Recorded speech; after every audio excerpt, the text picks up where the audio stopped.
I just started recording my podcast and I said, Andrew, whatever you do, leave me the fuck alone, okay? I've needed this past couple weeks. I haven't done a live podcast in 2 weeks and I'm getting the shakes and I want to purge my soul. I said, please do not bother me. I hear, ding, there's a fire 3 miles away. Thanks, Andrew. Why don't you go get your limp garden hose and, hightail it north? Nobody gives a fuck. We just got back from Newport Beach where we celebrated the good old 4th of July. I feel like it's a weird time to be overly patriotic. And before you burden me with a DM that says, if you don't like this country, you can leave. Okay. I think about it all the time. I'm not gonna. I really love my house. I just redid the bathroom. I'll stay a while, but it's weird times. We celebrated the 4th. We celebrated my dead aunt's birthday. So that was just great. I'm just still walking around with this black fucking veil, but I'm ready to shed it because Leo season is right around the damn fucking corner. We have so many things to discuss. Okay, I went to Lady Gaga. I sat on the stage. I created a one-sided friendship with her. What else has happened? Really, that's all I can think of. It's going to come to me. Here's what's important. Leo season is right around the goddamn corner. And we've had a rough few months, Andrew and I, in the Schimmel-Haas household. Lots of grief, lots of loss, and I've internalized it and I've learned from it. My life has more texture and meaning. And when a moment hits you that's good, I really take it and I fucking run with it, okay? Like I used to run with that Nerf football when I played Powder Puff. If you don't know what Powder Puff is, you're, dead to me. I was the Powder Puff receiving quarterback, or do quarterbacks receive? I think they do. I have a very, very deep-rooted competitive side, a competitive edge, and it's completely lost on everyone, my talents, because it doesn't align with my coordination, but I do have the heart of a fighter. That's just a side note. Okay, we're bringing it back. In the spirit of Leo season and just growth and forward movement, I was sitting by the pool with my sister, and I was kind of just diddling a little list of things that bring me joy. So on those sad days, on those sad moments, I can look to something, a pamphlet of positivity, if you will, of things that warm my heart, make me happy, give me just a pep in the step and a reason to smile. And it's off-brand for me, but I thought I would share just a few things as of late that make me happy and spread joy. The internet, podcasting, the digital universe can be such a toxic, negative place.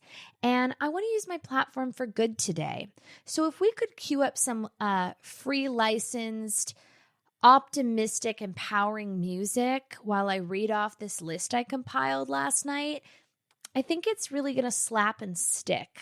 And I'm going to keep adding to this. Every week I'm going to try to find something that either niche or specific, which are the same thing, a synonym, if you will, either niche or broad, just to share and impart joy, Here we go. The first thing that I'm grateful for. Exiting a handicap stall to find someone, I don't know, with a broken limb waiting, crutches, wheelchairs, casts, slings. I'll take whatever I can get. I love the awkwardness factor and also just the brazen act of entitlement. Sometimes I'll exit the handicap stall, aka the presidential suite, and find a brittle, broken old woman in a wheelchair and an oxygen tank, and I'll limp a little just for sport, just to keep my acting chops up to speed. And it's awkward, it's embarrassing, it's shameful, and it makes me giggle. Okay, another thing that I'm grateful for. The feeling that I get when I intentionally roll Andrew's windows down fresh out of the car wash so that he gets water spots all over his windows, and I act like it's a mistake, but it's never a fucking mistake. He gets so upset, but won't act upset because he knows that's ridiculous to be mad at me about something that's allegedly an accident when 100% it is fully orchestrated and intentional. Sometimes I'll even say, hey, should we go get a car wash? And he'll be like, oh, I don't know, it's supposed to rain. And I'm like, whatever, like it's kind of fun, it's nice outside, like we'll get a coconut popsicle and a Perrier and just sit in the sun, get a little tan, you'll get your car washed. It's a good idea. And he'll be like, okay, Jack, attack. Little does he know, that's a great idea. And I'm like, yeah, sure thing. Let's get a fresh scent, like air fresh. What is it called? Like a, what do they say when they scent your car? Whatever. I'm like, let's do it. Maybe a white jasmine. Who cares? And he's like, yeah, girl, let's do it. I'm like, yeah. And then the second we get in the car, I intentionally, accidentally roll it down, and then I could just see his face twitch and the anger take over. And then I go, oh my God, I'm so sorry. But then I'll do it again to the other windows. It's perfect. And you know what? When life hands you small mementos of joy, you fucking take it. The next thing I'm grateful for, something that just gives me a little tickle in the pickle.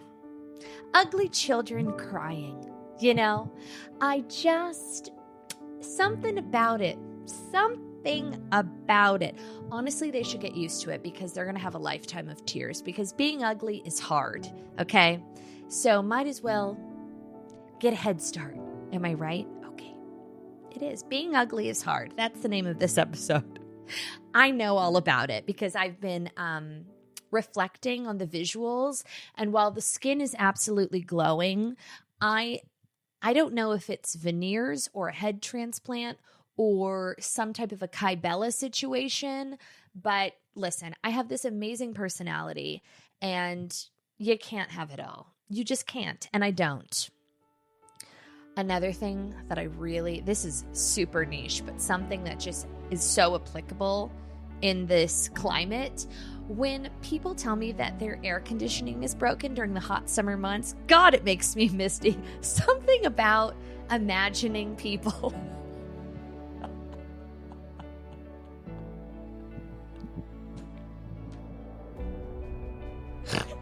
Something about thinking about them tossing and turning, sweating their ass off in the middle of the night, just miserable, while I sit in my 56-degree house. Just feels like justice, you know what I mean? Speaking of which, this is not funny because it's directly inconveniences me. Gloria last night, she goes, it's 8 o'clock at night, okay?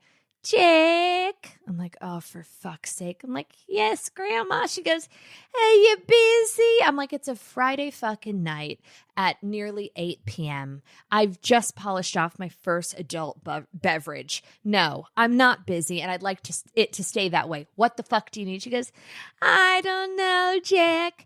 Do you know how to fix the air conditioning? I said, despite being a Home Depot full dyke, okay? I don't know. I'm not an HVAC repair woman, okay? I'm not going to go up into your attic and figure out the air conditioning problem. I'm like, well, is it a power outage thing? I don't know, Jack.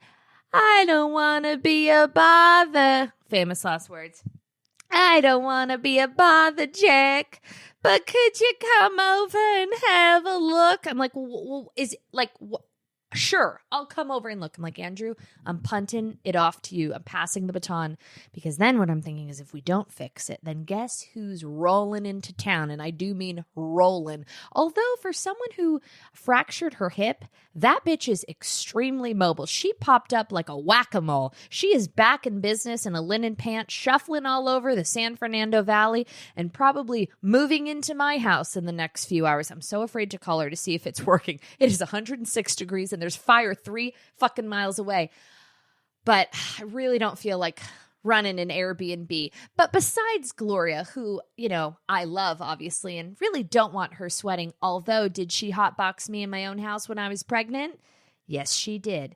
Air conditioning, it bothers her nasals. It gives her allergies. She keeps her house at 80 degrees always because she's like, are you cold, Jack? I'm like, no, I'm sweating my fucking dick off.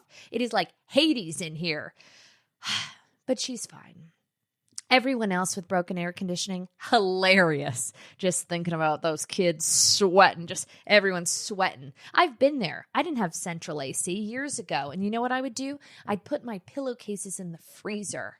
and you get a fan. You get a couple fans and a mister while you're at it.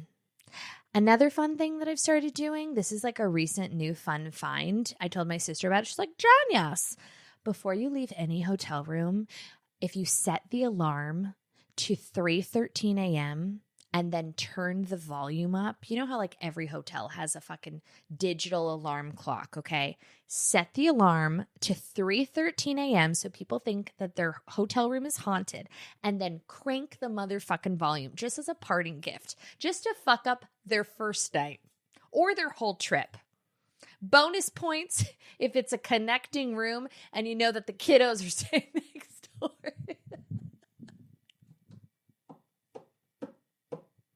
I'm like half joking. I'm not really kidding. We must do what brings us joy. Period. Period. Period.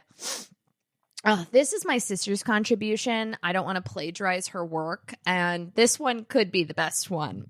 Ashley goes, my sister, who's hit like, I'd say 5 to 6 pedestrians, and I mean like more of a love tap.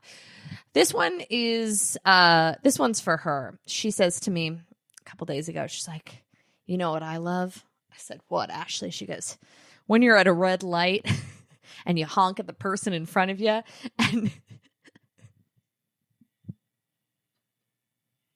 you just test their reflexes a little bit.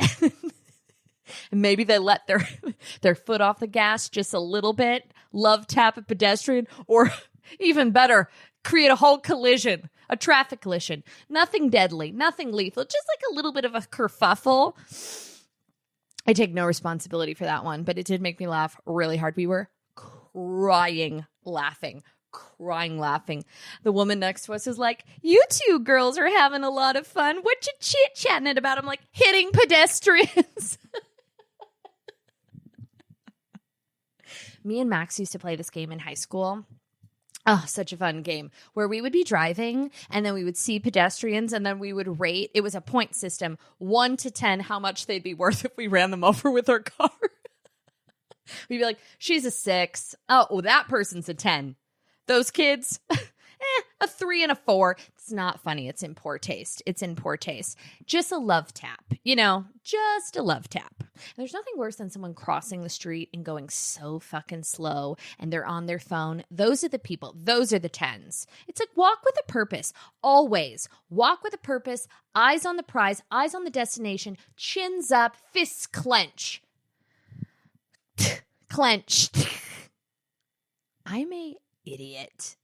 Okay, I'm starting to hear my girlfriends whisper about a legit little pink pill for women. I asked my doctor, and there is an FDA-approved pill called Addyi, clinically proven to boost libido for certain premenopausal women bothered by their low sex drive. Buckle up, bitches. Addyi and I are going for a ride. You can talk to your doctor about Addyi or have an online telehealth appointment at addyi.com. A little pink pill. Tell your girlfriends. This episode of the Bitch Bible podcast is brought to you by BetterHelp. Now, I consider myself a pretty stable, mentally healthy human, but sometimes I get on social media wormhole and I just start diving deeper and deeper and I can't get off the ride. And, after 2 hours and a couple personal meltdowns later, I take a long look in the mirror and say, Schimmel, you need therapy. Therapy can help you focus on what you want instead of what others have so you could start living your best life, okay? When we are being oversaturated by social media all day, every day, sometimes you need a palate cleanser by way of professional help, and BetterHelp is just the best option. Therapy is a great tool for everybody. It's not just for people that have experienced major trauma like yours truly, okay? It can help you set boundaries, learn better coping skills, and just all around can empower you to be the best version of yourself. Who doesn't like that? If you're thinking of starting therapy, BetterHelp is an amazing place to start, the best place to start. It is entirely online, and it's designed to be convenient, flexible, and suited to your schedule. You just fill out a brief questionnaire, and BetterHelp will match you with a licensed therapist. It is that easy. You can switch therapists anytime for no additional charge. Stop comparing and start focusing with BetterHelp. Visit BetterHelp.com/BitchBible today to get 10% off your first month. That is BetterHelp, HELP.com/BitchBible. Also, it is early on a Sunday morning. I bought this for my best friend who is recovering from a surgery. And I thought this would be like the perfect gift to get her from Amazon. It's like $12. We can leave this in the video content. This is like ASMR. But I'm just going to open it and keep it for myself. This is going to be my martini bell. Okay. Sorry, Virginia. She's mine now. Okay. Oh my God, I'm so excited. Okay, wait a second. It is first thing on Sunday morning, and Jackie Schimmel has entered the Olivia Culpo chat. I threw on my robe. I raced to the studio because we need to discuss some things. Watch how I'm able to make Olivia Culpo's wedding about me in 5, 4, 3, 2, 1. Here she fucking goes. Okay, so around 2016, Bitch Bible was, it was not fully popped off, okay? I would still consider it a underground niche show. I got really hyperfixated on Olivia Culpo posing with food, particularly a foot-long caprese baguette sandwich in Versailles in France, okay? I was particularly perturbed at the time because as someone who fluctuates often, I think it is Clyde, be quiet. Mommy's trying to make a living. Andrew, tend to the child. Okay, thank you. The bell that you are hearing, it is a crystal bell that I purchased off Amazon. Are you kidding? Okay. Manners matter. I bought this crystal bell off of Amazon. It was like $11.99. It looks Baccarat adjacent. And I originally bought it for my best friend's birthday. I bought her a megaphone. Sorry, spoiler alert. Oh, wait, she doesn't listen to this fucking podcast. Her ears would burn and bleed. I bought her a megaphone and a crystal bell because she was recovering from a surgery. And I thought just to to alert her husband to fetch her a glass of ice water or something. It would be funny if she had both a megaphone and a bell. But as the days have gone on, I've opened all of her presents and just utilized them for myself in the home. So that's what you're hearing. It's a discipline bell. It's also a martini bell. It's just like an alert for concern. You know what I mean? So I'm going to link it in my stories. Anyways, the year was 2016. Okay. And I was living in London. Anytime I can work that into a conversation makes me seem international for someone who now lives in suburbia and thrives in a strip mall. It's just exciting to sprinkle in, every 2 to 3 sentences that I did live in London for 3 months out of the year, you know what I mean, in Notting Hill. So there was still a suburban feel. But I remember exactly where I was when all of this went down. It was a solid 3 weeks. You know how when I get on a loop and a bender about something, I can't let it fucking go. It's just maddening to me. It's Olivia Culpo then is my Bethany Frankel now. I was just perplexed and perturbed. Olivia Culpo was on a pretty heavy spree of posing with food. And I'm not just talking like a salad and a crostini. I'm talking bowls of pasta, whole pizzas, a dozen Krispy Kreme donuts, outlandish, brazen acts of gluttony. And it's one thing if you are partaking. It's another thing if you are using excess food as a prop and then hitting us with an oblique. The two don't go hand in hand. And by the way, if you are woofing a pizza and you are popping an oblique because you're blessed from the heavens above, keep it to your fucking self. You know what I mean? I eat like garbage all the time. Truly, way more than I would ever show you because I am somewhat, although fluctuating now, a naturally thin person. And I find it to be rude and tone deaf to be like, hey, you fat sluts, guess who woofed a brioche French toast 3 mornings in a row? Me. It's not with the times. It's toxic and I try not to participate, okay? So I was putting Olivia Culpo on untagged blast for a while. I believe It was a chilly Tuesday morning in 2016. I made a montage of Olivia Culpo with this sad sandwich that she toted around from 11 a.m. I was on the same time zone as her, okay? So I was really I was up to speed. She was in France. She got a massive sandwich in Versailles, okay, dripping with cheese and meats, and she toted that thing to the river. She toted it to the Eiffel Tower. She toted it to Sunset Cocktails, a little red vino.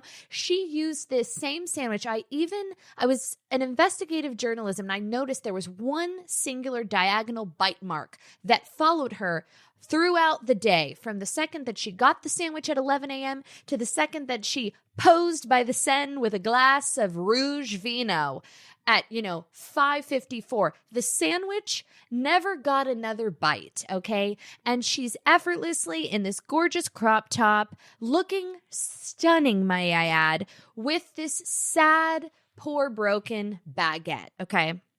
And I did some form of a montage to, I think, the Cranberries' Dreams. Never tagged her. Never would, okay? A coward back in 2016. Still wouldn't tag her now. I don't do that. I like to talk shit from a healthy distance. Also, is poking fun at someone poking with a sandwich all day and the pasta and the pizza and the donuts, is that really that big of a deal? It's kind of par for the course. Right? So I post a montage of, 3 weeks of her just gang banging us with all the things. And she slides into my DMs and says something like, wow, you must be miserable. Do you have nothing better to do with your time? I feel bad for girls like you. And I was like, girls like me, living my best life, talking shit for sport, happy as a clam, okay? What are you talking about? You feel bad for me? Okay. I don't. I mean, I objectively, I'm a hoot and a half. I've got a beautiful husband, a baby to boot. Back then, also, chipper as a gay chicken. So, okay, I'm having a ball. Okay, I don't understand, but if that makes you feel better, sure, I'm miserable. And I responded something like, listen, you're gorgeous. It's not that big of a deal. I'm just having a little fun. I mean, the baguette of it all is pretty hilarious. I tried to diffuse the situation. I was like, you're hot and rich and traveling the world, and I'm a stupid loser. Who cares? I was counseling her in my rebuttal. I should have been like, bitch, you take yourself too seriously. Calm the fuck down and chew. Okay? Chew or put it to the wayside. But whatever. Cut to 2024. Olivia Culpo gets married in Man. I don't really know where she got married. Somewhere East Coast. Somewhere beautiful. Lots of hydrangeas. Okay? She had her Mr. and Mrs. marquee letters outside her private jet that she got on with her white Birkin and her quarterback husband or whatever the fuck he does. Okay? Live, laugh, love, Olivia Culpo. She does a exclusive wedding, article with Vogue, gives the backstory of her wedding looks. She partnered with Dolce & Gabbana, known homophobes, and I think anti-Semites, but whatever. Would I take a floral crop top and a midi skirt with lemons all over it? Yes, Dolce & Gabbana, I would. I would also like those sequin hot pants from 2020 with the matching bralette, preferably in a blush pink. Do I have a sequin turquoise Dolce & Gabbana crop top that I've never worn because I'm fluctuating and now it doesn't zip anymore that I was going to pair with a Miu Miu hot pant on my birthday? You betcha, Iris. We'll still rock it. That's a side note. So Olivia Culpo, her wedding look was demure. She says in the article that she didn't want to be sexualized at all. She wanted the moment to be pure. She was covered. I love a long sleeve. People thought, in the height of summer, a long sleeve feels schwitzy. That's fair. It was a very simple dress, a beautiful dress. She looked gorgeous. She could wear anything and look gorgeous. She also says she went for very minimal makeup. The backlash is the backlash. People are saying, once again, it's very pick-me girl energy. She's kind of saying how she didn't want to wear any makeup and she wanted to be covered and this, that, the other thing. We're allowed to have opinions about your dress. It's not part of you. It's not sewn onto your epidermis. You take it off. Okay, big fucking whoop. Opinions make the world go round. So a lot of people had a lot to say on the tickety talks. And, I didn't really love her after party dress. I found it to be done. And I wasn't moved either way. I could, in the same vein, go back in time and critique my own wedding look. Streaky McStreakerson. I hate when people make those jokes, like Fatso McFatty. Like, it's just so 2006, and I apologize. The hairline was giving Valencia and Simi Valley at the same time. I did not have my color figured out. Right now, I'm also rocking a pretty severe root, but I know better. That was like an intentional chunky highlight, and I feel bad about that. If I was to go back in time, I would keep my dress. I really loved my dress. I would have done I would have probably still done a ponytail, but I would have done a choker, like a diamond choker, a rental, obviously. And like maybe a glove. Like I probably would have done a glove because I did have a black tie wedding, and I would do like some type of a sheer glove and maybe a slit. And especially the decor of my wedding, it was giving Z Gallery a little bit. There was a lot of like mirrored and lucite, and I probably just wouldn't do that again. I would get married in the English countryside and wear like a suit to the dinner or like a mink. I don't know. The next time I get married, I'll do it right. Maybe headpiece, but it's par for the course. People are going to have their fucking opinions. When you put your wedding out on Vogue, not everybody has to fucking like you and get a gold star in your goddamn forehead. Like, buck up, buttercup. Like, how thin-skinned are you? You're gorgeous, you're successful, you're married. Shut up and take it up the ass, Olivia Culpo. Stop taking yourself so seriously. This is the problem with the digital universe, okay? Somebody's gotten too many fucking hearts, and when you live for the hearts and you live for the likes, you get one thumbs down, and then you start fucking spiraling, okay? You're not built for it. You are not built for it. If it's all fucking 5 stars across the board, how do you expect to get through life? It's pathetic. Buck up, buttercup. It's a big, bad world out there. If the worst thing someone said about me is that they didn't like my dress and I was a fucking pick-me girl, I mean, give me a crop top, I'd be doing fucking cartwheels down the 101. I'd be so fucking stoked. What a dream. What a joy. If the worst thing someone was saying about you in 2016 is that nobody needs to see your 6-pack with a 12-pack of Krispy Kremes, cartwheels down the 405, okay? Hop, skip, and a jump. Bewitched, c'est la vie. I'd be fucking river dancing through Gelson's. But instead, people are saying I need dental work, and I'm fluctuating. I look like I crawled out of a hole, which is true. And it's true. Guess what? I've got no fucking rebuttal. Correct, sir. Correct, Katie. I didn't want to wear mascara on my wedding. Okay, but you got a lash tint. So, like, let's call a spade a spade. And also, who cares? Oh, now her whole personality is that she doesn't wear fucking mascara. You know who never wears mascara? Jackie fucking Schimmel. You know who's never gotten a spray tan? Jackie fucking Schimmel. You know who looks like Temple Grandin? Jackie fucking Schimmel. Big whoop. You didn't wear mascara. You got a lash tint, okay? And you've got some fucking, what is it called? I don't even know what it's called. And that's fine too. It's all good. Nobody really fucking cares except her and her husband now, because they've entered the goddamn conversation. Instead of, scissoring up until sunset, they're responding to all of this feedback. They're calling people evil. Like someone says you don't like their fucking wedding dress and now they're evil and I'm miserable in 2016 because I'm making fun of you toting your sandwich all around France. And I'm miserable and they're evil. No, honey, it's called the world. It's called feedback. Who gives a fuck and a half? People are dying, Olivia Culpo. Children are starving. You're gonna be okay. Ship them the sandwich from 2016. It's all good, girl. Calm down. Don't you have like 18 sisters? This is why we need to bring back casual, well-intentioned cyber bullying and just bullying in general. Light, fluffy, early 2000s nudging. You know what I'm saying? Just a little bit of a noogie in the perfectly, coiffed hairline of Olivia Culpo, because we need to have digital durability across the board. Bring it back. I'm organizing a march. This is ridiculous. Evil? Like, calm the fuck down. Como se dice sensitive. Too fucking sensitive.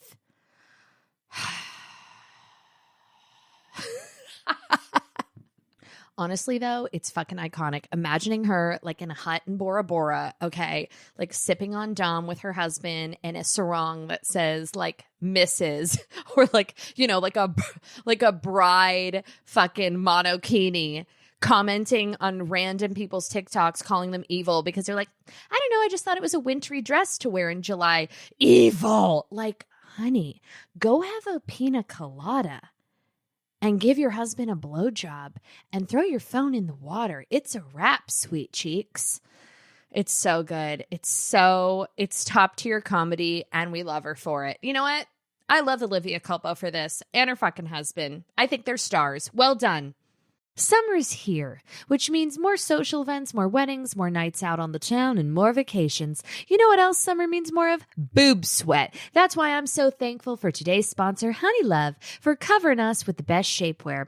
With Honeylove, you can feel your best wearing less, which is so important when it's sweltering out. They have truly revolutionized compression technology, so you no longer have to feel like you're suffocating while wearing effective shapewear.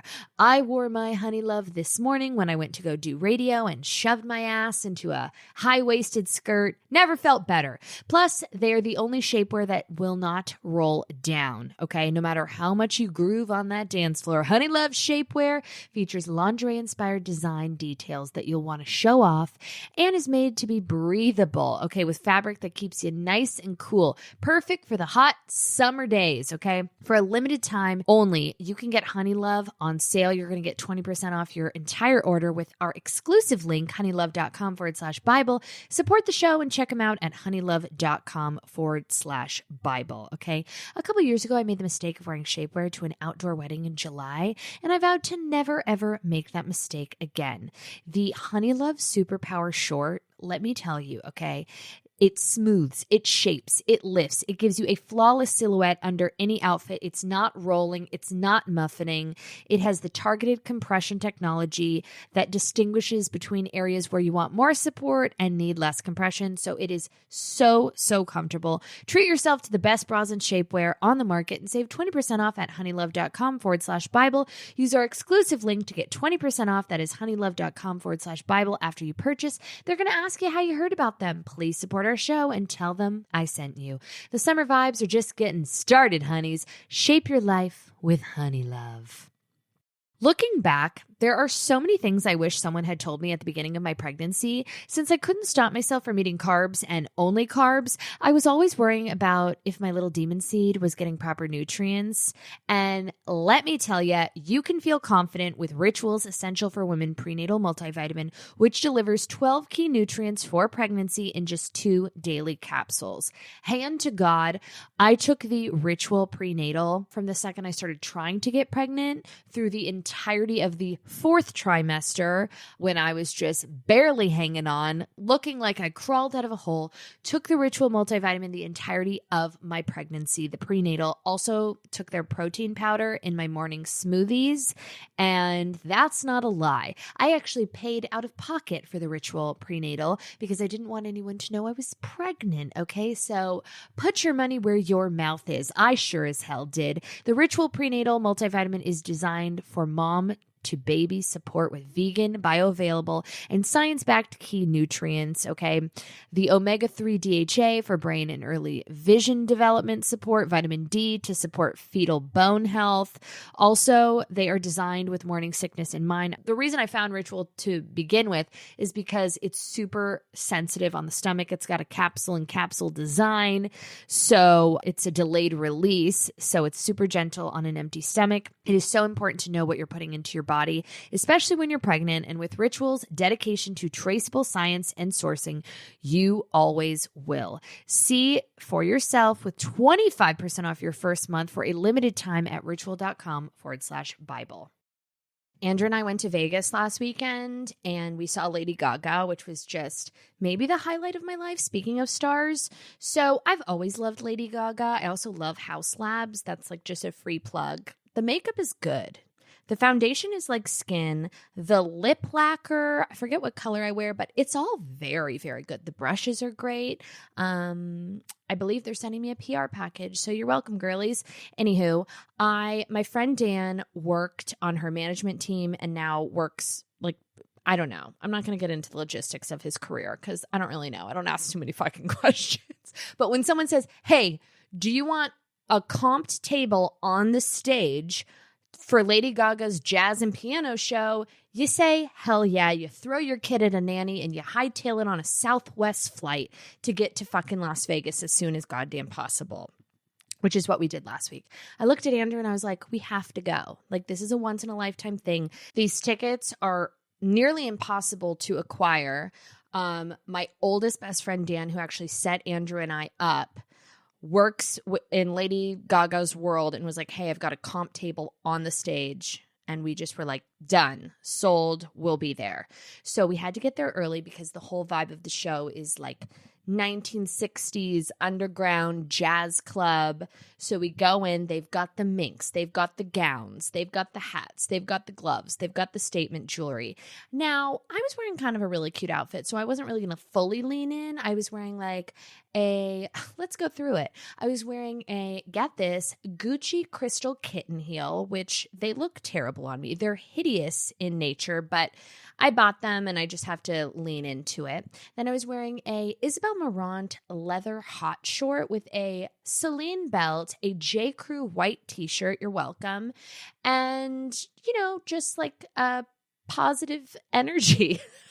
So I went with a mink. I was like, is it real? I actually asked, what's the most expensive item in this costume tent? And then they showed me the coat and I said, I will wear that with a satin black glove. And I was going to do a headpiece, but the blow dry, something about that Las Vegas heat really was securing my hairline, my Ashkenazi hairline. Like everything was just, it was looking good. So I didn't want to fuck it up with a hat. When I tell you that we were breathing the same air as Lady Gaga, and I've been to her concert before. Like, this is the thing with Lady Gaga, okay? It was, by the way, the best thing that Dan could have ever done is give me that fucking table, because I will talk about Lady Gaga's star power for the remainder of my days. I was so blown away by what she did up there that within 30 seconds, I started to become extremely overwhelmed by her talent because I love to see people win. I love to watch stars shine. Okay. It is what I was meant for, Billie Eilish. I am someone that, unlike Olivia Culpo, has very high self-esteem and therefore really was put on this earth to root for people because I love an overdog. I do. And I love when people fucking win. And I love when people win and they deserve it. You know what I mean? Like, that speaks to my soul. That gets me misty. So watching her do what she loves, she is young, Lady Gaga, and you can tell that she is having the time of her life. She has full creative control. She is so genuinely talented, and there's nobody like her. I don't know how other pop stars sleep at night. I really don't. I don't know how other pop stars who are blatantly selling out just little bots in the consumerism machine, pumping out shitty track after shitty track after shitty track, just barely bleeding out, okay? They're emotionally bleeding out because they're selling out, but like not really delivering. And then you've got Lady Gaga with an 18-person orchestra singing her fucking heart out. Okay, doing albums with Tony Bennett, winning fucking Oscars, just killing it, okay, and deserving it, and oozing talent. I don't know how sleeps at night.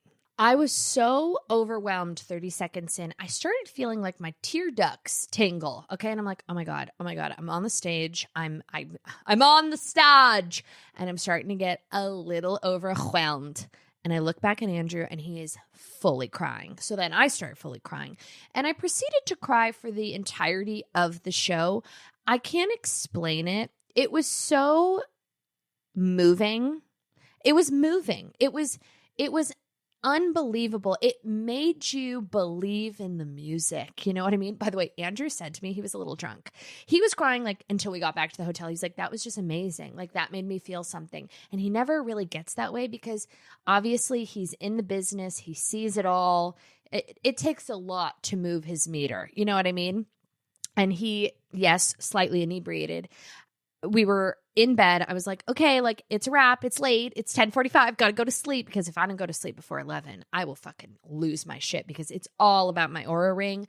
I need that 98 sleep score and I get it almost every single night. I said, Andrew, it's time to go to bed. Like we get it. I know. I was there. It was amazing. I couldn't believe it. He goes, dead serious. He says, as a tear trickles down his cheek. Okay. He goes, it made me believe in music again.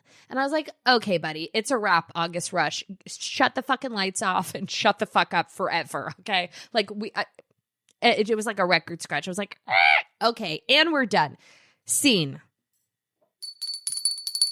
You like that? She is just such a talent. You know, she is a timeless talent. You don't have to like love all of her music, but you have to respect her as an artist because she is just that. She really is one of the only artists. She's like Prince. She's like Tony Bennett. She's like Frank Sinatra. Highly recommend going to see that show because, I mean, there are no words. There are absolutely no words. It has left me breathless and speechless. So she was doing her quick change on our side of the stage. So there was just like a curtain divider and I was right up on it and I could like hear her changing and like, hey, can you hand me the lip? You know, whatever. And I was whispering into the into the fucking curtain. I was like, Gaga, you're killing it. I love you. You'd love me. I know people probably say this to you all the time, but I swear to fucking God, you would absolutely adore me. You'd die for me. You're fucking killing it out there. Don't let these billionaire fucks in front of us, you know, and their lackadaisical response deter you from your stardom. You know, here's the thing with rich people, okay? Really rich people.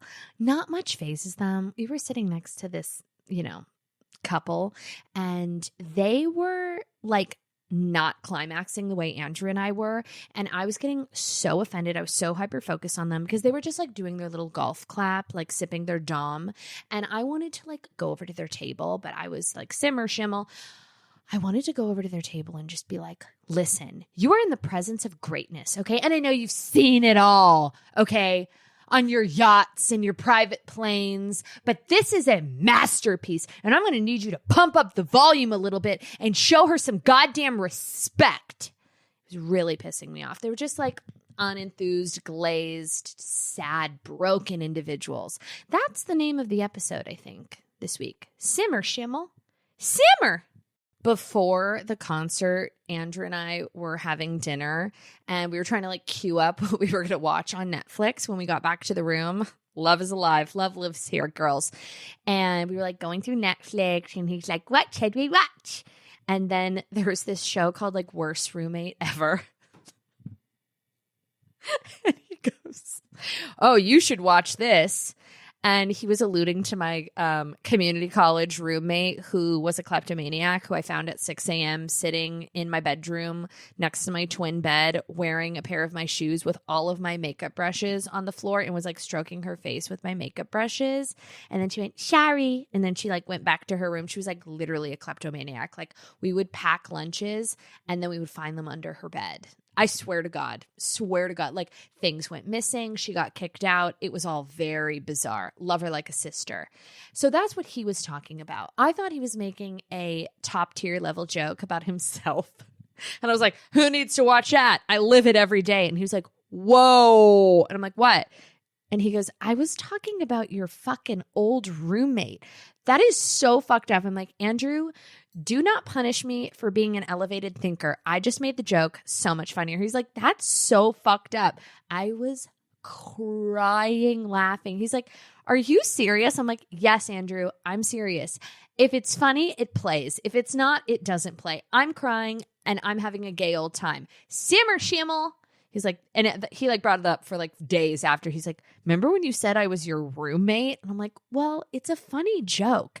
It wouldn't be funny if it was, well, it still would be funny. It plays in any regard. That is a objectively funny joke. And he has brought it up every day since. Like, such a fucking loser. Get over it, bro. Sorry I made your joke significantly funnier. This is actually a perfect segue into my new frontier, shall we say. I have been on a trad wife algorithm for months and months and months. Honestly, like when people say, where do you find these videos, Jackie? I don't find them. They are presented to me. All I have to do is go to the search for you page, and I am being gangbanged by just really micro niche material. It's all about being like a subservient wife and Jesus in the bedroom and how to treat your husband. And then like these very weird elderly women who are like offering their butthole to strangers in crop tops. It's really weird. It is a wild ride.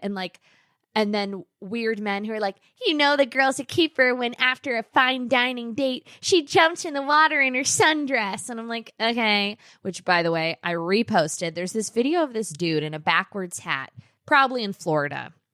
And he's like, you know you got yourself a winner when your girl wants to dance in the rain and jump in the ocean. And I'm like, somebody didn't get a fresh blow dry because I haven't entered a body of water since 1997. And even then, it was probably because I was fucking pushed in.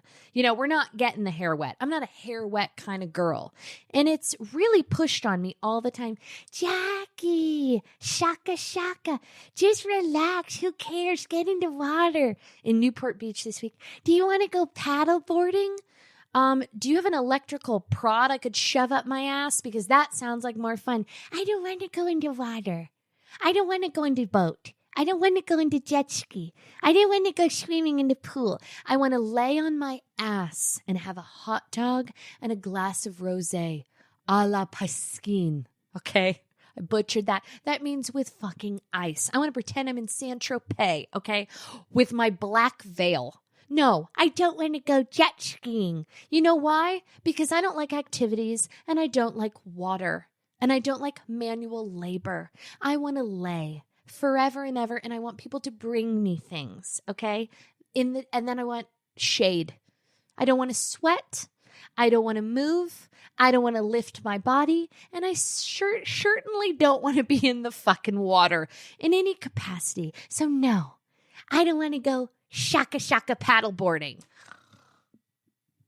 So I reposted it, okay? I'm actually going to read the comment because it was so unbelievable. Didn't say anything about the couple. It was just implied, silently implied, just like Olivia Culpo and her fucking sandwich to the Cranberries' dreams. Just silently implied. No real passive-aggressive caption.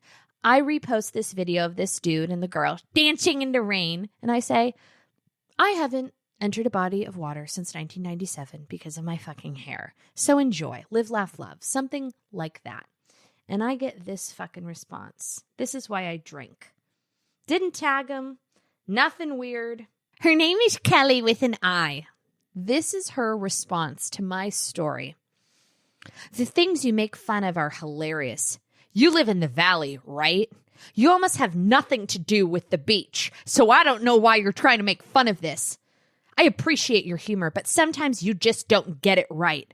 Can't wait for you to make fun of me tomorrow and call me Karen, LOL. I'll be in Laguna Beach laughing, thinking it's adorable you live in the valley. So blessed. Ooh, geography shade. So, of course, I respond. I said, this comment is amazing. Thank you. You made my morning. The geography shade is top tier. It has nothing to do with the ocean. I am crying. Keep spreading joy, Kellykins. Like, what is she like? Is she a beach patrol officer? Like, what is she, a fucking turtle? Is she a seahorse? Like, me making fun of the ocean and someone swimming in the ocean is so perturbing to her. You live in the valley, right? I'll be in Newport laughing at you. Kelly with an I. Sick burn. How will I sleep? Who else out there is tired of dieting? There are so many weight loss plans out there that promise the same thing, but just give you the same old one-size-fits-all bullshit, but not with Noom. Noom builds personal plans that take into account your dietary restrictions, medical issues, and other personal needs to build a weight loss plan that works just for you. As someone who wants to lose weight but refuses to stop eating carbs, Noom Weight is great because it's personalized to meet my lifestyle. They don't restrict what you can eat and don't shame you when you choose to treat yourself, which we all have to do. Leo season is upon us. Because Noom's program is so personalized, it's felt far more sustainable than other more restrictive weight loss programs. It really makes it so much easier to build a healthy routine that feels manageable and just better overall. Their app makes it so easy to stay motivated with daily lessons and coaching. What makes Noom Weight special is that they combine psychology and unique biological factors to help you achieve weight loss success. They help you understand the science behind your eating choices and specifically why you may be having cravings. Don't just take my word for it. To date, they have helped more than 5.2 million people lose weight. Stay focused on what's important to you with Noom's psychology and biology-based approach. Sign up for your trial today at Noom.com and check out Noom's first ever cookbook, The Noom Kitchen, for 100 healthy and delicious recipes to promote better living, available to buy now wherever books are sold. Just obsessed. Guys, I was built for this. Baby, I was born this way. That was good. I feel like that was in key. I'm just going to say it. I love the friction. I love the riffraff. I think it was such a missed opportunity that Vogue didn't feature my Z Gallery adjacent coked and homosexual Palm Springs wedding, because I would have relished in the feedback. Negative, positive. I prefer the negative feedback to a degree. It keeps me rashy. It keeps me ragey. It keeps my weapons sharp. It gives me a calorie burn. It gives me a little glow in the cheek. Built for it. Wait, I just made a correlation. Okay, I realized that a pick-me girl is the same as the shaka shaka cowabunga bitch. Those are synonymous, and it just makes so much sense to me. I've never fully understood what a pick-me girl is, so I did Google it, and sharing is caring, so I'm going to read you the definition. A pick-me girl, according to Urban Dictionary, is a girl who seeks male validation by indirectly or directly insinuating that she is not like other girls. Basically a female version of a simp. Oh, I didn't know what that meant either. Characteristics of a pick-me girl. Lets men walk all over her because of her carefree demeanor, only hangs out with men because they're unproblematic, exerts qualities, characteristics of her male counterparts that were not initially present to be more likable and relatable to them, etc. Example number 1, pick-me girl to her one girl acquaintance. Yeah, I just have so many guy friends because they're so chill and not catty like literally every girl is. LOL. Gag me. Okay, so people are calling Olivia Culpo. See, we're back on the merry-go-round. A pick-me girl because it's like, I didn't wear lip liner. I didn't wear mascara. I wanted to be simple. I'm not like other girls. It's pick-me girl adjacent in theory, but I mean, is it? I don't know. Cowabunga girl is like, dance in the rain, get in the water, wear a bucket hat, let's get chicken wings. I love sports. I'm not like other girls. It's not Joe from Vanderpump. I feel like that's kind of what I'm giving right now. It's like this fraudulent carefreeness that I do not subscribe to.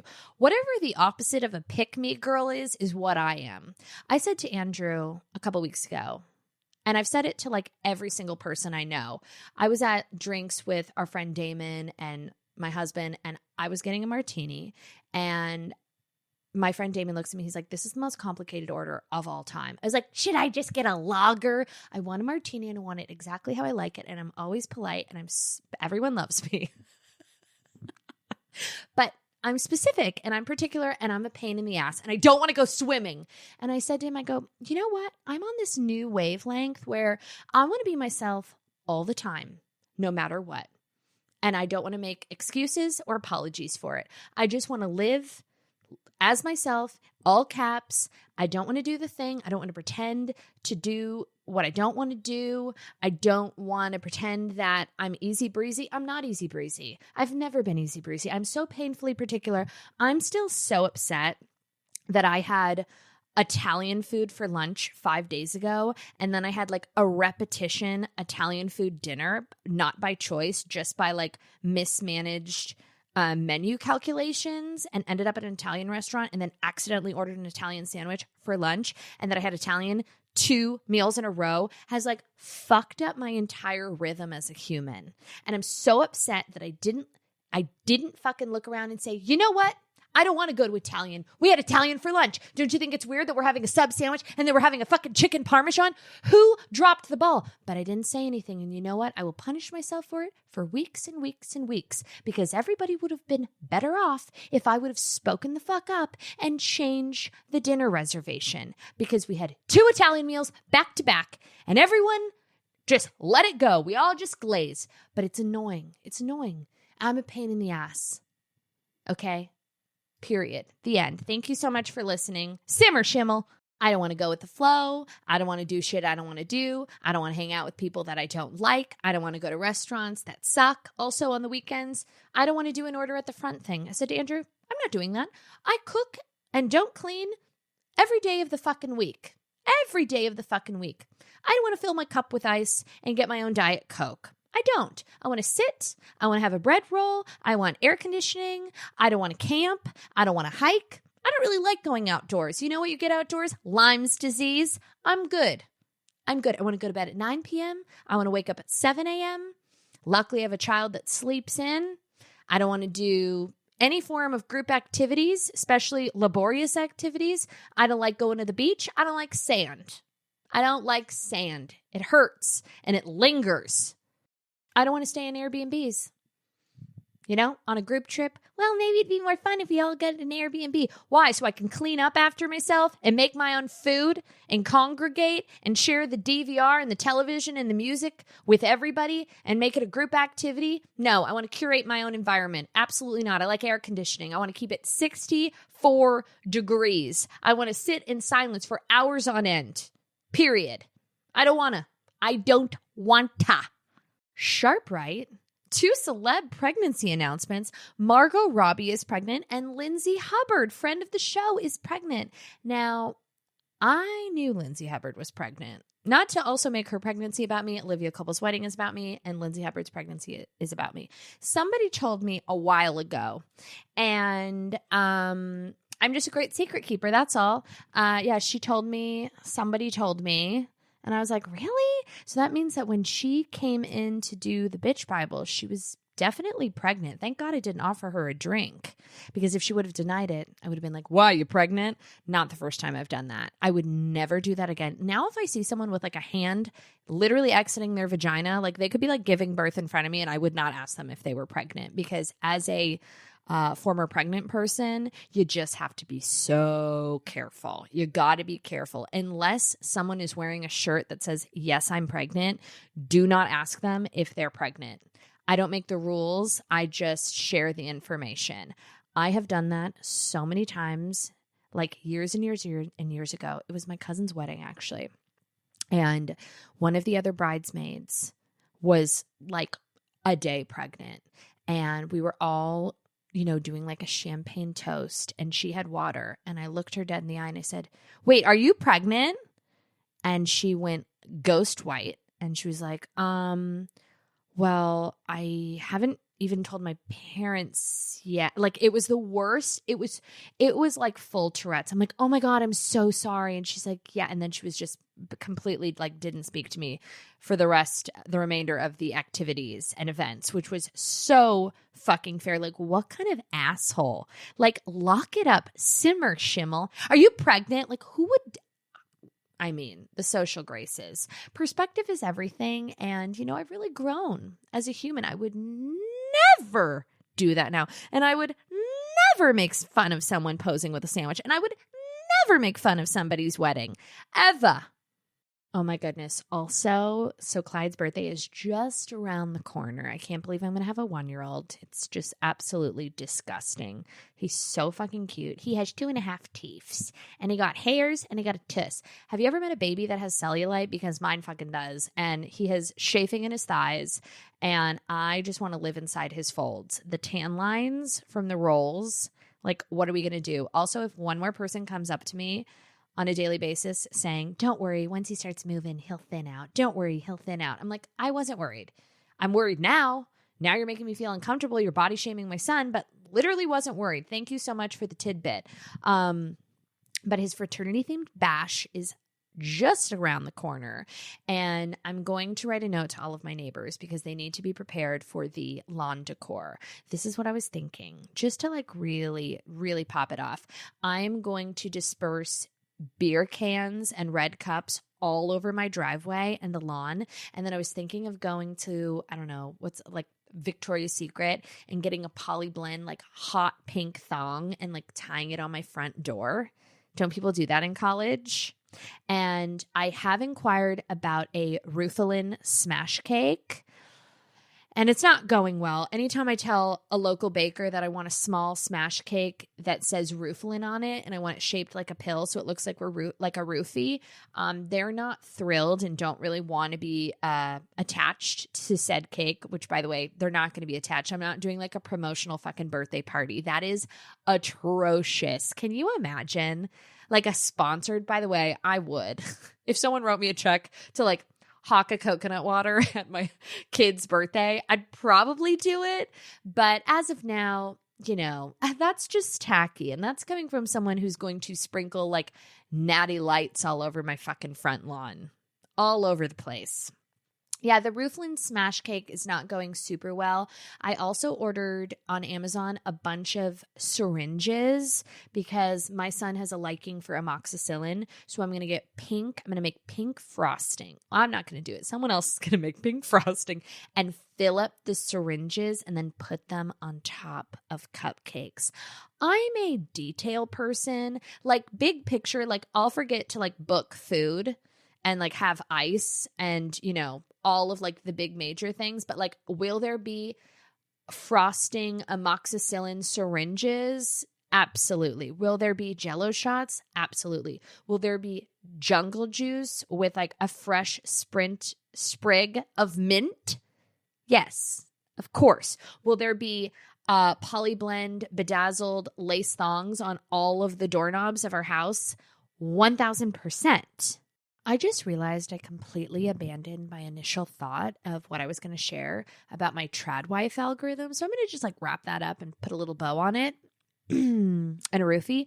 So I obviously am on this Tradwife algorithm, and I would like to start a new frontier. It's called Tragwife, and it's something that I have been promoting for years. I feel that a man should not feel too secure in the relationship. It keeps it sexy. It keeps it spicy. You always got one foot out the door, and it makes them love you more. You know, it's reverse psychology at its finest. So instead of like, you know, Tradwife notions would be that the man walks in, you put a little lip gloss on, you dress up for your husband, you have a home-cooked meal, you ask them about their day, you compliment them, you give them positive affirmations. We do the opposite in a Tragwife lifestyle.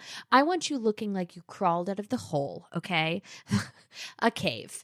And like when Andrew gets home, I have showered, my tits are hanging down to my knees, I'm in some form of like a busted baggy shirt and like, you know, a sweat pant. I look like Temple Grandin's ugly sister that got hit by a bus.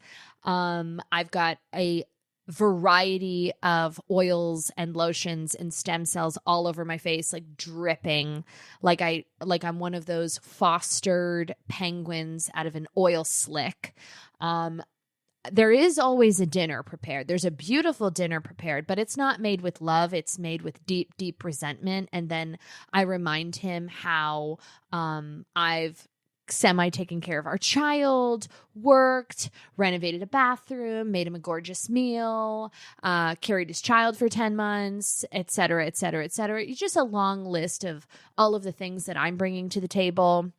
You know, that's kind of on a bender. Then I make him put on Ladies of London for me while I continually bitch and complain about how tired I am, despite the fact that I have a full-time housekeeper and a full-time nanny. But I just like don't want him to think that I'm living too easy or breezy, you know, because I like to remind him that a mother's job is never done. And even though I do have help, I'm still cellularly attached to him. So despite the fact that someone else is watching him during the day, that I keep coming back like a boomerang because I yearn for his touch. And it's just really hard to mentally prioritize, myself over our family, even though that's kind of not true. And then, I'll pick a fight here and there just to like keep my engine running. And then what else? Just like slight verbal abuse for sport. And then we'll cuddle a little bit and I'll tell him how lucky he is to have me and how he could never do better than me and how I'm the light of his life. And then before we shut our eyes, I make him list the 3 things that he loves about me with no repetition. And if he says something that he already said, even if it was like 8 months ago, I'll make him come up with something new and then remind him how funny I am and gorgeous I am and how perfect our son is. And it's all thanks to me because he looks like me and I'm the curator of his personality. And then I just hover that over his head. And then I also remind him that, God forbid anything were to happen, I would take 100% custody and he would be living in a studio. I'd also bleed his bank accounts dry and take all the royalties of his music, and he'd be living in a studio apartment in North Hollywood, like on a twin bed on the floor. And I would rebrand my entire career to sully his name so that when he left his studio apartment in North Hollywood, no one would touch him. He'd be pelted with tomatoes by women, 25 to 35 or 35 to 45-year-olds, whatever my demographic is. And I would like slowly but skillfully just really tarnish his reputation, both professionally and personally. And I would be monetizing our breakup with books, with podcasts. I mean, it would be great for my career. So I'd be thriving and he'd be suffering. And I would use some of the divorce settlement money to really get a glow up. And I'd probably have John Mayer shitting on my tits within 3 weeks, calling, and my son would be calling him daddy. So that's just like some trag wife intel that I would love the girlies to try out, because it really is the secret to a happy, healthy marriage. Just ask me. Just ask my husband. And on that note, 5 stars on iTunes. She still got it, you dumb sluts. Don't fucking try me. Wow, Jackie, she's really lost her luster. No, I haven't. No, I have not. Don't even fucking try it. 5 stars on iTunes. 5 stars on fucking Spotify. And if you don't get it, you don't get it. That's on you, Culpo. Goodbye.